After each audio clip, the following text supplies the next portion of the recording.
Porbandar civil hospital સામે આવેલ જૂના સિવિલ સર્જનના બંગલાના પટાંગણમાં ધોળા દિવસે થઈ રહેલ ચોરીનો પ્રયાસ નજીકમાં કડિયાકામ કરતા યુવાનોએ અને સિવિલના સિક્યોરિટી સ્ટાફે નાકામ બનાવ્યો હતો અને તસ્કરને ઝડપી લઈ પોલીસને સોંપી દીધો હતો.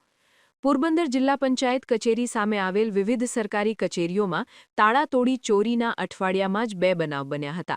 ત્યારે હવે સિવિલ હોસ્પિટલની સામે આવેલ જૂનો સિવિલ સર્જનનો બંગલો તરીકે ઓળખાતી જગ્યાના પટાંગણમાં પણ ધોળા દિવસે ચોરીનો પ્રયાસ થયો હતો. એક શખ્સ લોખંડના એંગલ ભરી અને દિવાલના બાકોરામાંથી નાસવા જતા નજીકમાં કડિયાકામ કરી રહેલ યુવાનોએ તેને અટકાવી પડકારતા તે શખ્સ ભંગાર મૂકી નાસી ગયો હતો.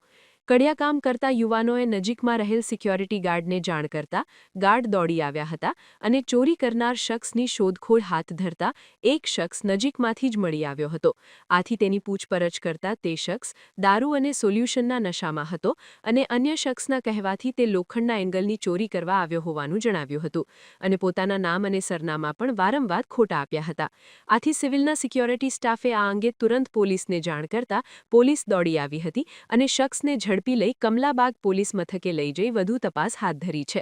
શખ્સે ઝડપાયા બાદ પણ નશાની હાલતમાં ખોટા નાટકો કરી ભાગવાનો પણ પ્રયાસ કર્યો હતો.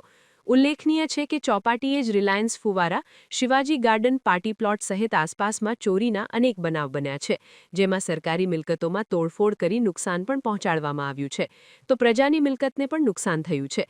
ત્યારે આવા તત્વો સામે કડક કાર્યવાહી કરવા માંગ ઉઠી છે. અગાઉ શિવાજી બાગમાં પણ આ રીતે જ સ્થાનિક સિક્યોરિટીએ ચોરીના બનાવ નાકામ બનાવ્યા હતા. ત્યારે ચોરી થતી અટકાવનાર સિવિલના સિક્યોરિટી સ્ટાફ અને કડિયાકામ કરી રહેલ જાગૃત યુવાનોને સ્થાનિકોએ પણ બિરદાવ્યા હતા. નિપુલ પોપટ, પોરબંદર ટાઈમ્સ. પોરબંદર જિલ્લાના વિવિધ સમાચારોથી અપડેટ રહેવા માટે પોરબંદર ટાઈમ્સને અત્યારે જ ઇન્સ્ટાગ્રામ, ફેસબુક અને યુટ્યુબ પર ફોલો કરો. ત્યાંથી અમે જોયું એ માણસને સીધો હાથ ઓલા ભંગાર ઓલો એક તો ઓલો હિંગલ ને એવું લઈને ભાગ્યો. ત્યાંથી પછી અમે ત્યાં જોયું, ત્યાંથી પાછો અમે ઓલા બીજાને કીધું, ત્યાંથી જો તમારે એ ફટ ને વાંથી ઢાંકીને વહી ગયો. એને પછી અમે એન્ડ કર્યું. ઓલા સિક્યોરિટીને પછી અમે કીધું દોડીને ભાગીને કેમ કીધું ઓલા લઈને જાય એટલામાં સિક્યોરિટી આવતો ઓલામાં પેલા ભાગી ગયો હતો. અમે કામ કરતા હતા તો 2 ચોર આવ્યા ને તો સામાન બધો લઈ કરીને જતા હતા. સિક્યોરિટી ગાર્ડને મેં કીધું ઓલા સામાન લઈ કરીને જાય તો સિક્યોરિટી આવ્યા તો થોડી કરીને ગયા અને સામાન પાછો અહીં રાખ્યો, કઈ લઈ નથી ગયા.